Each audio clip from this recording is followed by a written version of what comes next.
সিয়া, তুই কি করলি রে? আরে গোটা রাতের মধ্যে সবকিছু বদলে গেল, আর মাও তোর কথায় একেবারে আবেগে ভেসে গেল। মারতে হবে তোর বুদ্ধিটাকে। হ্যাঁ আন্টি, তুমি শুধুমাত্র আমার একটা রূপই দেখেছো, আর একটা রূপ দেখলেই বা কখন? এখন তুমি শুধু ওয়েট করো আর দেখো ওই চিকিকে আমি কি করে বাড়ি থেকে বার করি।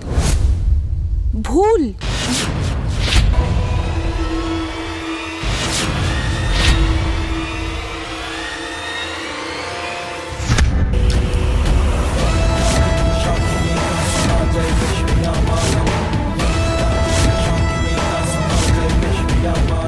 ভুল বললি।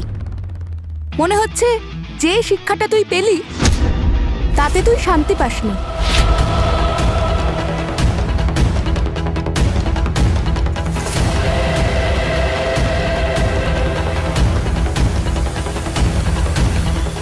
আমি যে কেসটা দিয়েছিলাম সেটা এখনো ক্লোজ হয়নি।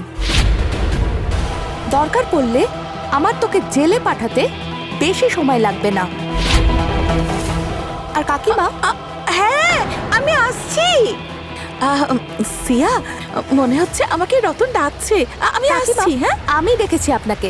আরে না না, এটা রতনের গলা, তুই শুনতে পাস না নাকি? এক্ষুনি আমাকে যেতে হবে। তোমরা দুজনে কথা বলে আমি এক্ষুনি আসছি। হ্যাঁ আসছি।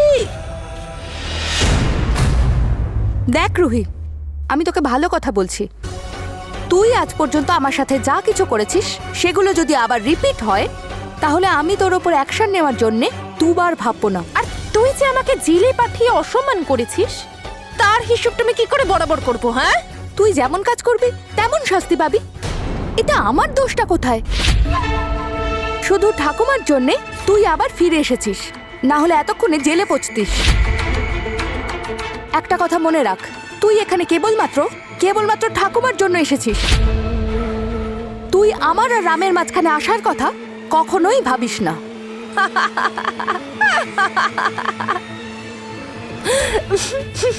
আসবো কি শুধু আজকে কেন, প্রতিদিন আমি আসবো। আসলে কি বলতো, আসল ব্যাপারটা হলো এই বাড়িটা আমার, এই ফ্যামিলি আমার, আর রামও আমার। যদি তোর কথা সত্যি হয় না রুহি, তাহলে আমার জায়গায় আজকে তুই থাকতিস।